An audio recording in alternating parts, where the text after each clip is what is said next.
to Fortyborn, the Limited Lorcana podcast, where a gaming veteran and a gaming novice explore all things Lorcana. With a focus on limited formats, we cover set reviews, strategy guides, and stuff that nobody asked for. Let's get 7, 8, 9 and done with this set review. Just in time for the next one. Yes. So we're talking about the 7+ cost cards. Yep. Because there's not that many of them. No. 20. So surely we'll be done in 30 minutes. Absolutely. There's no way this is going to take a full hour. No, if you know us at all. No. So I before we dive into it, something that a recent phenomena in my life, and our people that listen to this will also really care about this quite a bit, I promise. Mm-hmm. Could you quickly explain to me how getting into the playoffs works in the NFL?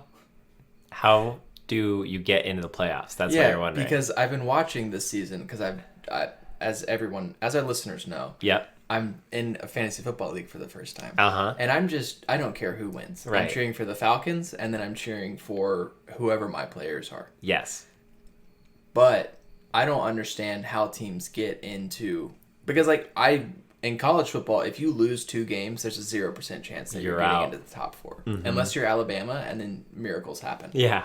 From refs and from people that... Don't even get me started on Alabama football. Yeah, no. But... Can't go there. No. And so, how does it work in the NFL? Because people that seem to lose 2 or 3 games, it's like, oh, well, we'll figure it out. Right. I totally understand that. Okay, so in the NFL, there's the NFC and the AFC. Okay? Explain it to me like I'm you. There's the National Football League and the American Football Conference. They're conferences. National Football Conference, American Football Conference. 2 conferences, right? Each conference has 16 teams. Okay? That's 4 divisions within the conference. So 4 groups of 4. Correct. To make up 16 teams. So 2 groups of 4 groups of 4. Correct. Yeah. You got that? Clear. So, of these divisions, they call that a division, the group of 4. Okay? Okay. So, what's going to happen when we get to the playoffs is you want to be the top team in your division. Okay? So, if you win your division, if you have the best record at the end of the 18-week season, every team's going to play 17 games. Really? Yeah. That is a lot of games of football. Each team gets 1 bye. They keep expanding it and more games because money, all that nonsense. So, if you have the best record in your division of 4 at the end of 18 weeks, you go to the playoffs. I get this. Okay. Now there's a thing called a wild card. See, this is where they lose me. Right? So in the wild card round, there's also teams that didn't win their division but have a better record, like the best record in the NFL. Those teams also go to the playoffs. So they call it... If you have the best record in the NFL, wouldn't you win your division? So let's say... You're getting it. Okay, so I'm picking up. Okay. Correct. So when you win your division, you're just automatically in. You could win your division with a record of 9-8, right? You Falcons. Yeah. So you've won just over half your games, but you won your division, and that's better than anyone else in your division. But then you could have a team that was 12-5, that the team above them in their division was 13-4. So they won, but their record was still good enough that they'll go in. So there's a wild card round where those teams play as well. Or they play each other? That changes. So now I can't think of offhand. I think there's 2 from each conference, right? Okay. So 2 from NFC, 2 from AFC that get in. Okay. For the wild card round. So there's 2 groups of 4 groups of 4 teams. So there's 32 total teams. Right. And 10 of them go to the playoffs? Correct. Okay. You're going to get the 8 best. Mm-hmm. And then the top 2 charity cases are going to get buys. Okay? And so then the other 8. Okay. Now that I'm talking about it, I don't even know. Okay.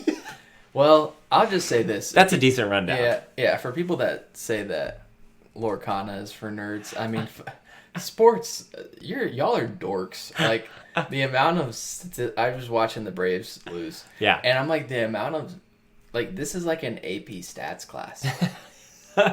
There's a lot. Now it's just science and stuff, and they keep track of everything. Yeah. It's getting wild. The nerds are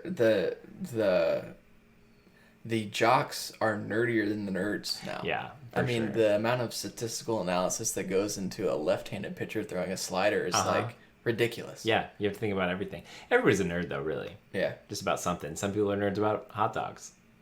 Yeah. Well, I know one. Actually, I know two.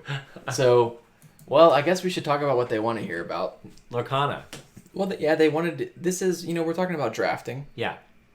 We're talking about my fantasy football draft. Yes. And how I know when the Philadelphia Bulldogs make it to the I want to get some of that merch. Yeah, that's amazing. For the unaware, the Philadelphia Eagles, most of their defense is just alumni from the University of Georgia, and I'm a big Georgia fan. Yeah, they just keep drafting them. I get it. That meal plan at Georgia makes some big boys. It's been a good strategy, honestly. Yeah, it's working for them. I have a feeling they'll get a bye in the first round. Yeah, they should.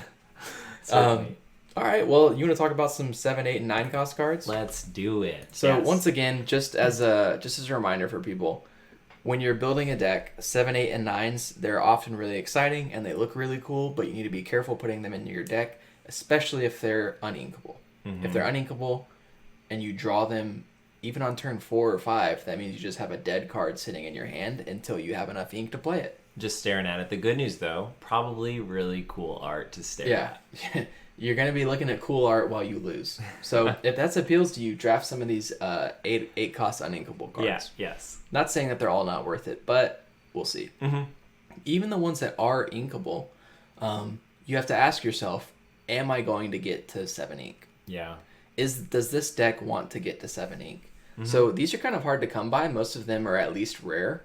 There's only a couple of uncommons that cost this much. Yeah. So you're not going to have a lot of them. Right. Right? Yep. And so you really want to ask yourself, am I going to be able to get enough ink on the board to play these cards? Correct. Now, if they're inkable, it's a little bit more generous, because if it's turn 2 and you need to ink it, just ink it, and accept it. Yeah. Mm-hmm. Does that make sense? Yeah, it does. Yep. Cool. All right, well, let's dive into it. So, also I was going to say, if you're playing a ramp strategy, then these cards have become more appealing. Yes, because you get there quicker. Yeah, if you're playing an aggressive strategy, don't go over 6 ink. Oh, okay. Like if you're playing a bunch of aggressive stuff. Fast and low. Yeah, fast and low. Just put a couple more 2s and 3s in there, and you're going to have a better chance of success. Nice. That's my current working theory. Yeah. And then if you're going for some of these bigger cost cards, you probably want to have less uninkables in your deck. So typically in your deck, 10 is like a hard max for me on uninkables in a 40 card deck. Yeah. I typically try to keep it at 8, but you can go up to 10 and still, the numbers are still okay. You'll be fine. Yeah. If you want to start trying to play 7, 8, and 9 cost cards, you probably want to move down the number of uninkables just because you need to have more access to stuff to ink. Right. Does that make sense? Yep. All right. So let's get into it. Mm-hmm. Enough of this NFL nerd crap. So, as always, we start off with our vanillas, even though these are barely vanillas because they're so big. But Triton. So Triton is a 7 ink. You pay 7, you get a 5/9 that quests for 2. Okay. So we just talked last episode that our 6 ink 2 lore gainer is Kronk, and he's a 6/6. Yep. So for 7 ink, we get a 5/9. Yeah. So 9 willpower is the highest in the game right now. Mm-hmm. Not for long. We just got a spoiler for a Goofy. That's a 10/10. Goof. Yeah, it's pretty awesome. It's like Hulk Goof. Sounds amazing. But so nothing in the game can take him out in one hit, except for Prince Philip. Because Prince Philip, you pay 4, you get a 3/3 whenever he challenges and is banished. Banish whatever he just challenged. Yes. Except for Prince Philip, nothing can kill Triton in one hit. So Triton's good. Yeah. He's a C+, because he's a beater. Like, you're gonna put him down and you're just gonna smash some stuff, and you're gonna be happy that you did. The Sea King. The reason that nice, the C King, C+. Yeah. You might think that description would put him in the B range, but 7 ink, the cost of these cards, it has to be factored into their score. Mm-hmm. And to me, 7 ink is hard to get to. And so I have him at a C+. Just too spendy. Yeah, there will be games where you draw him and you're at 5 ink and you think, wow, that means to play him, I have to draw another inkable card, ink it, draw another inkable card, ink it, and then play him. Yeah, that's a lot. That's tough, right? Yeah. Even if you're sitting at 6 ink and you draw Triton, like if you're in a top deck mode, yeah, that's a tough spot to be in. Right. So Bummer. C+. Next, Maui. So I messed up the alphabetical order here, but I think we'll survive. Yeah, so we'll make it. Maui, you pay 8 for an 8/8/3. Okay. So he's big. Yeah, big and 3 gainer and nice. Yeah. So this is a perfect example of a card's cost really hurting the rating. Yeah. Because I have him at a C. Okay. But if you can get him on the board, I mean, he's a problem. Yeah, it's just the problem in getting him out there. I just quest with him, and then they have a really big issue on their hands. So the 3 lore gain is awesome, and an 8/8 can take out everything, I think, except for Triton, like we just talked about. Yeah. So if you can get to 8 ink, he's great, but getting there is hard. So he's a C. Okay. All right. It's time, Taylor. Oh, man. It's time for the Aladdin. The Aladdin. So you have spent so much time. It's been months. Hating on the puny little weak Aladdins. The sad Aladdin. Sad Aladdins, I call them. So this is one of the things I like about the design of this game is sometimes if a shift card is really good, the shift targets will be below par. Okay. So some might argue that this is why those Aladdins are not great. We got a shifty little Aladdin because here. the big shift Aladdin is really good. Okay. So you pay 7, you get a 5/5 that quests for 2. Okay, that's not where you want to be. Doesn't sound great, no. Shift 5. Okay. Again, I'm not super excited. Yeah. Even paying 5 for a 5/5 that quests for 2 is really good, but it's not like, game breaking. But he has an ability called Daring Exploit. During your turn, whenever this character banishes another character in a challenge, you gain 2 lore, and each opponent loses 2 lore. That is a huge lore shift. Yeah, so that's really big. So we've talked about how we don't really care about making our opponent lose lore. But if you can make your opponent lose lore in conjunction with you gaining lore... That's a different story. Oh, we like that. Yeah, we like that. Yeah, so I have Aladdin at a B. So 7 is a lot. Yes. If you can get a couple of small Aladdins and you can shift, that's good. But the problem with this Aladdin, again, is just the cost. Okay. So a 5/5 that quests for 2 is really good. Yeah. And if you can shift it, then that helps because then you get him out on turn 5 and you can attack immediately, and it's a big 4 lore swing. Yeah. Right? That's a really good scenario for Aladdin. But most of the time, if he comes down on turn 7, it's just his ability is very strong, but it's not as impactful. It's not impactful enough to warrant bumping it up to like the A range. Is it just too late at that point, you assume, or why? That's what it's felt like to me in my experience. Uh-huh. Again, I only have anecdotal evidence. I mean, that's all that we have because limited is not, we don't have the numbers yet because there's no client that has limited available. Yeah. To track data. But he has a big impact on the game if you can get him out on turn 5. But if you get him out on turn 7, he still will have an impact. He's still good. It's just, what did it take to get you to that point? Yeah. What did you have to ink to get him out? And a 5/5, they're going to probably take him out pretty quick. Yeah. So I've been hyping him up. He is good. He is a really good card. Again, we really like Bs. I'm happy to have an Aladdin in my deck. Yeah. Especially if I have a couple of small Aladdins. Yep. But yeah, if you can shift him, he's an A. Yeah. But it's going to be hard to shift him. So he's a B. Well, he definitely looks cooler than the other Aladdin, so yeah, I'll give him that. Yeah, at least. Hey, you like the red art? Red, man. All right, another red card. Be prepared. All right. So you pay 7 for an action song. Ugh. So if you have an expensive character out there, they can sing this for free. Yeah. Banish all characters. Okay. Everything. Yours and theirs. Wow. All right. That's different. Wow. Yeah. What do you do with that? It's like hey, let's blow it up. Yeah. So this is so I have Be Prepared at a B+. All right. And that might be confusing. I know that when I first started playing Limited, I was very confused why board wipes were... This is a board wipe is what you would call it. Yeah. Because it wipes the board. It clears everything off Yeah. of it. Why is it a B+? So it would be an A if it was inkable. But the reason is... You know that you have this in your deck, and you know that you have this in your hand. You know what's coming, and you play accordingly. You slow roll you make some bad trades, you quest without fear of them challenging back, because it doesn't matter if all of your characters are dying anyways. Yeah. Right? Like, if I know on turn 7 I'm obliterating everything, then I'm willing to make some bad trades. I'm willing to just rush and get as much lore as I can and let them attack me back and make some bad trades. Or some trades that are good for them. Yeah. Right? Because they're all going to die anyways. Yep. So you just, on turn 7, quest with everything, get your 4 or 5 lore, and then just nuke it all. Blow it up. It's great. So in general, you're going to be upset if you draw this early, but honestly, I'm not super upset if I draw B. Yeah, then you know you got it. Exactly. It changes the way that you play. So, like, this is the first time I drafted Magic the Gathering. Yeah. I sat down, I was very intimidated because I was very clearly out of my depth. Yeah. I'd never done a draft. Uh-huh.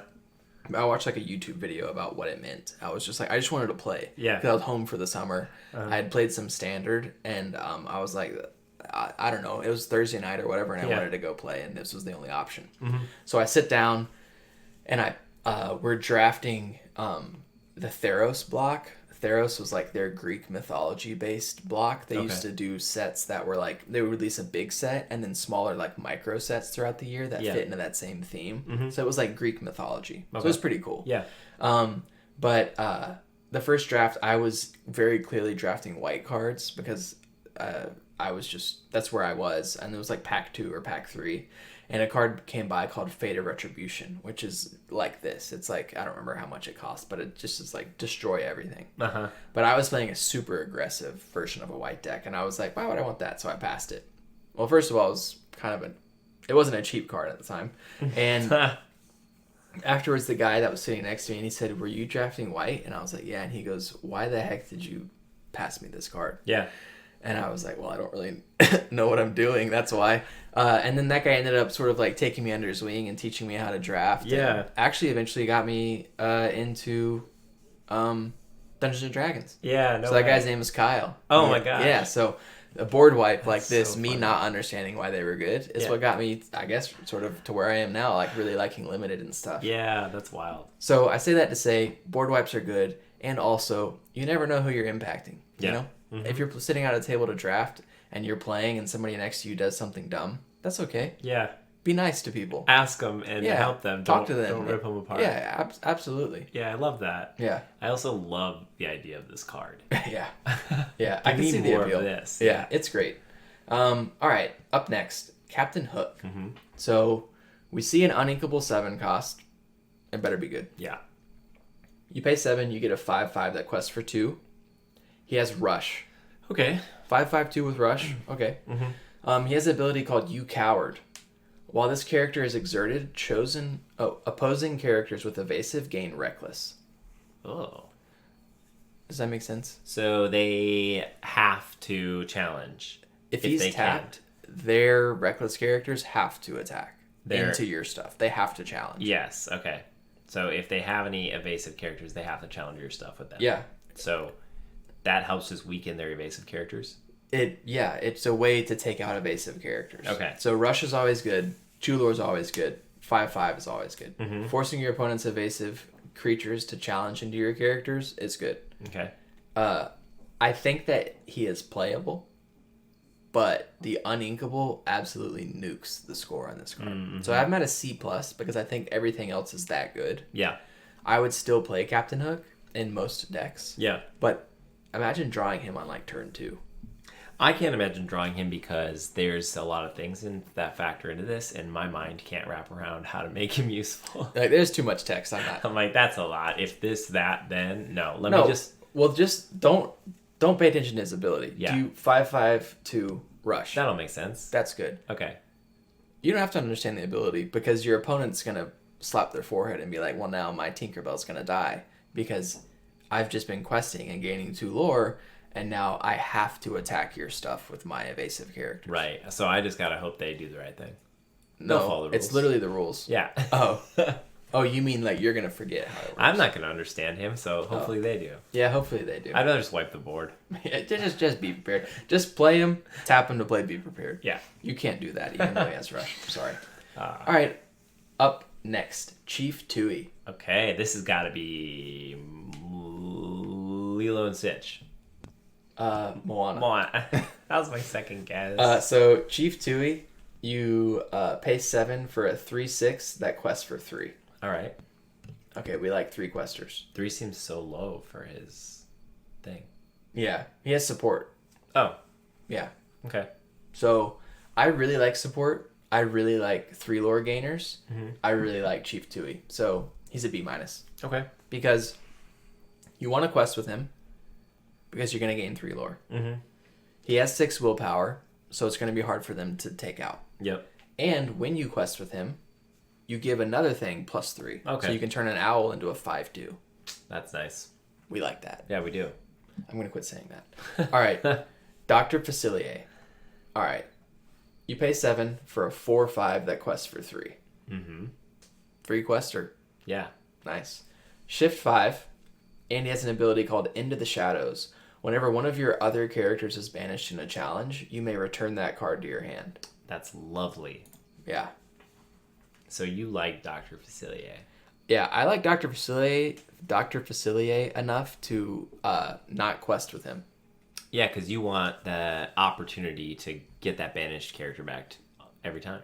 Yeah. So I actually have Dr. Facilier at a A-, Nice. even though he's uninkable. Yeah, wow. Which is wild. I mean, you is pay wild. 7 for an uninkable.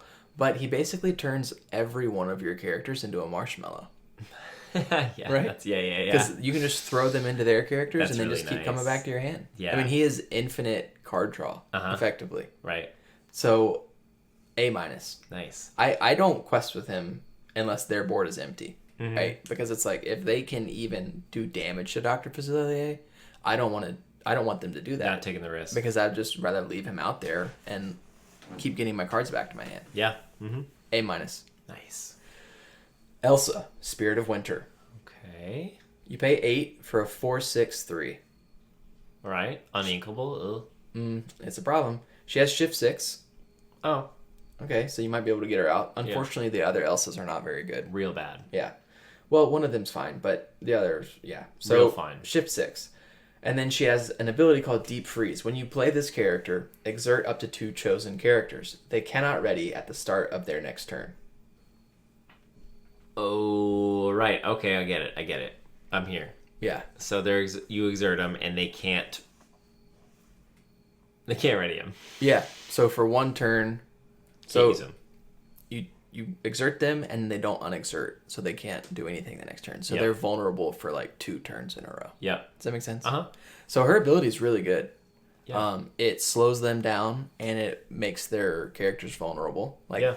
if you're playing against me and I'm hiding my Dr. Facilier, Nice. no more hiding. No more hiding. Yeah. So she's good.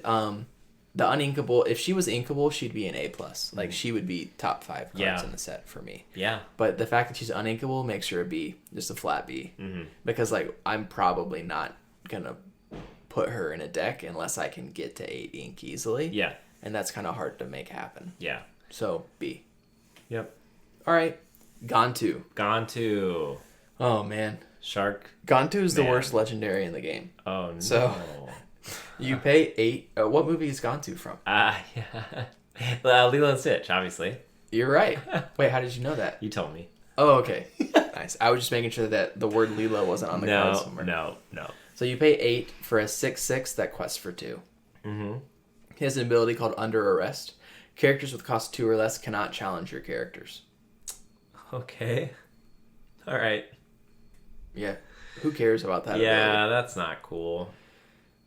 Thematically it's cool. Yeah. Because like little things cannot attack him, but 8 ink is so much ink. Yeah, it's a lot. So I have him at a D+ because you really have to have an incentive to get to 8 ink to play an 8 cost card. You're probably only going to have one of them in your deck. Yeah.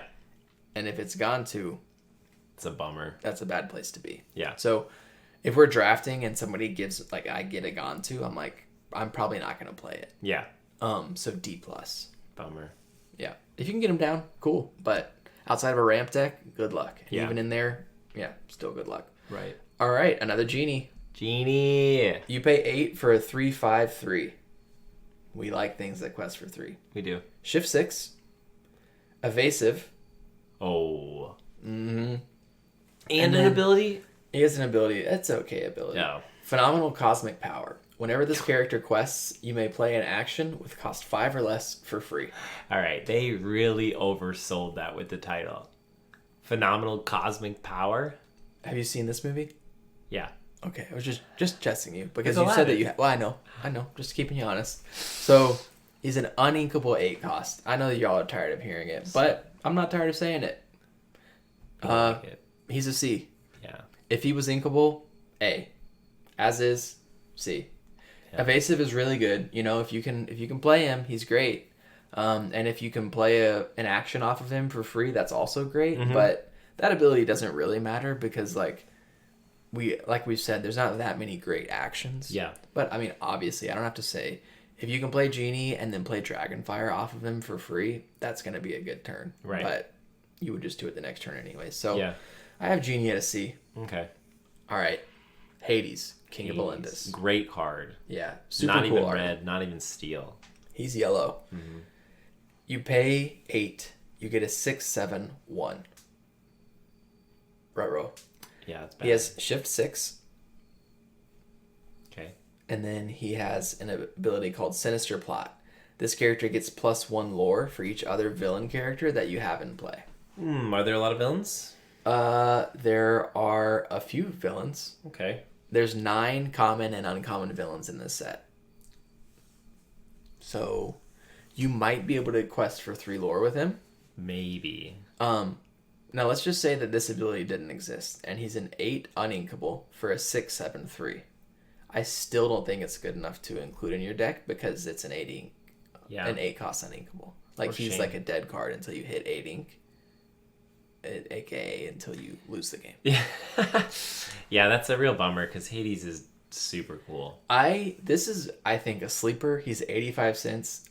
I cannot give financial advice, but you should spend $4 and go get 4 copies of this card because I think that in the next set or two, there will be some yellow villains that will make this Hades pop off. Gotta be, right? Yeah, that's my prediction. You can't make a card that cool and just have it be not. I agree. Yeah. The ability's cool. Like, this is what we want is synergy.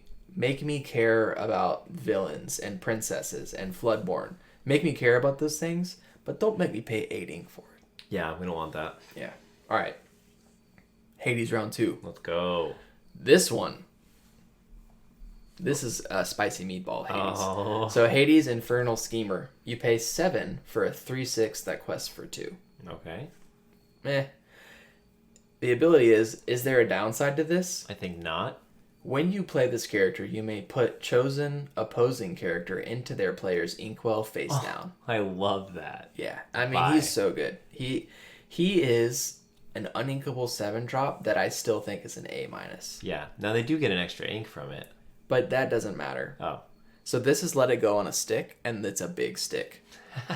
Ability Let It Go. Yeah. And so unconditional removal on really good stats, a 3/6/2 is, you're happy to have that out. Yeah. This is worth, like, if you're like, should I go up to 7 ink? Yes. Yes. For this, yes. You should. And then you're like, that's when, you know, some other big cost cards come around and you're like, okay, I'll take some of these as well, and I guess I'm a ramp deck now. Yeah.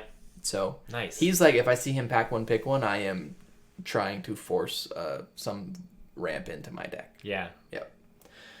Up next, really cool looking card. Yeah. Don't know why she doesn't have evasive. Maleficent, Monstrous Dragon. You pay 9 for a 7/5/2. So 9's the most expensive card in the game right now. Mm-hmm. You get a 7/5 that quests for 2. Okay. That's underwhelming. Mm-hmm. Now this might be me showing that I don't know much about Disney, but I wouldn't be shocked if she can't fly because her wings are so small. Like maybe it's something in the movie. Oh, like she's truly not evasive. Like, yeah. That is tiny wings for a big dragon. Yeah. So her ability is Dragonfire. When you play this character, you may banish chosen character. She's an A. Yeah, we love that. She's incredible. 9 ink is going to be hard to get to, but she's inkable, which is why it's fine. That's why we keep her at an A. Mm-hmm. Great. So stats. you get her, you figure out how to make some sort of ramp thing work, and then if you get to 9 ink, awesome. If not, put her in your inkwell and move on with your life. Yep. She's an A.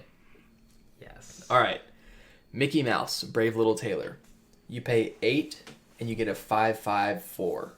4? Yeah, 4. What? It's the highest lore on a card without any other criteria. Classic Mickey. Yeah, he's awesome. He has evasive. Of course he does. Yeah. So Mickey Mouse Brave Little Tailor is awesome.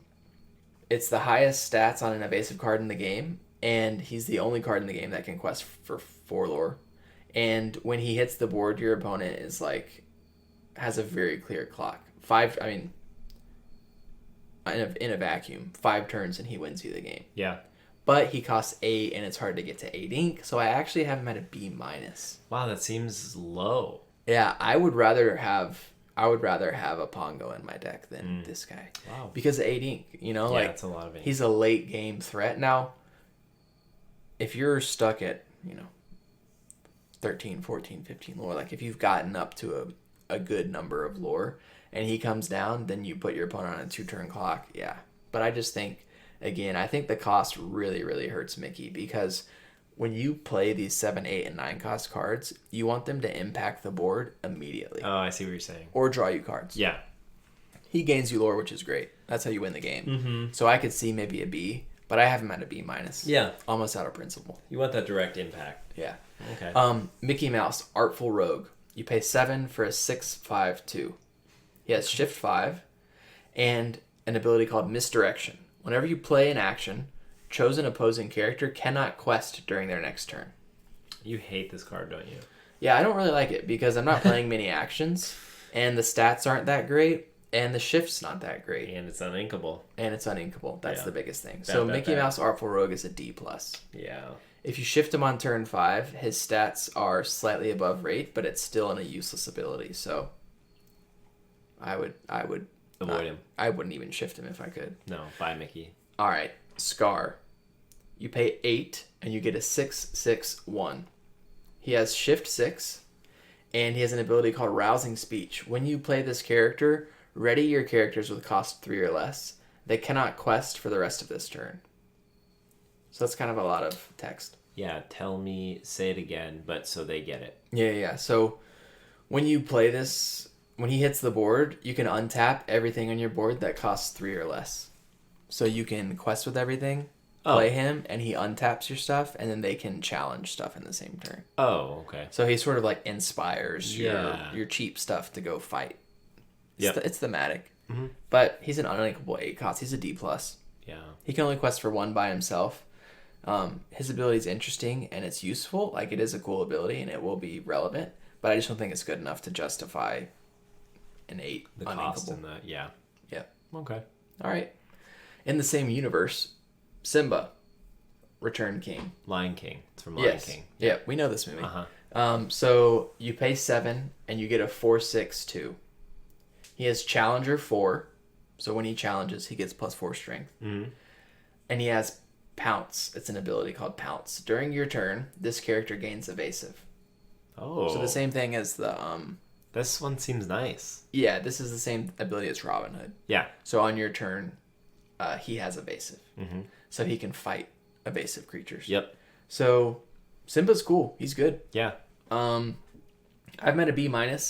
Challenger 4 turns him into an 8/6, meaning that he can take out anything except for Triton. Yeah. And he's a direct answer to evasive. And he quests for 2. He's very well rounded. Yeah. Why only B-? I would have gone a little higher.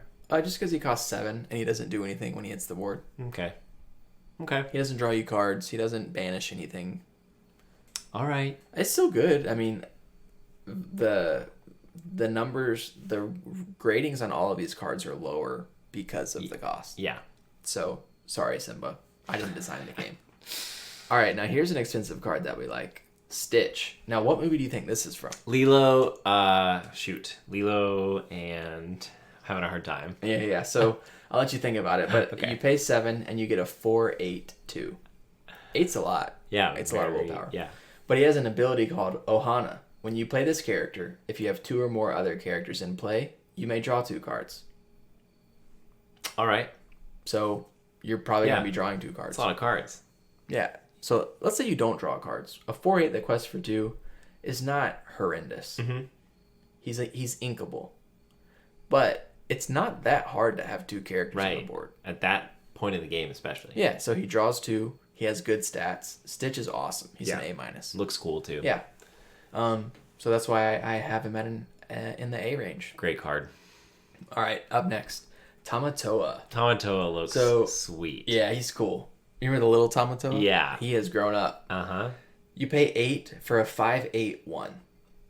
He has 2 abilities. The first one is What Have We Here? When you play this character and whenever he quests, you may return an item card from your discard to your hand. Oh. So that ability doesn't exist. Yeah. The next ability, Glam. This character gets +1 lore for each item you have in play. Oh. Now this ability does exist. Yeah. It's kind of cool. Yeah. If you have a mirror out, he quests for 2. Okay. But that's it. Yeah, they really did Tamatoa dirty. Yeah. So I have him at a D+. He's just so expensive. Uh-huh. I do like, again, this is the same thing that I said about Maurice. Right? He's only as good as the items are in the set. Yes. Right? If there's good items, he's better because then you want those items in your deck. Yeah. In this set, he's a D+. But there are certainly sets where I could see him being a B+, A range. Like if items are really good in a set and he was in that set, he would have a higher rating. Gonna be nice. In this set, the items aren't very good. Right.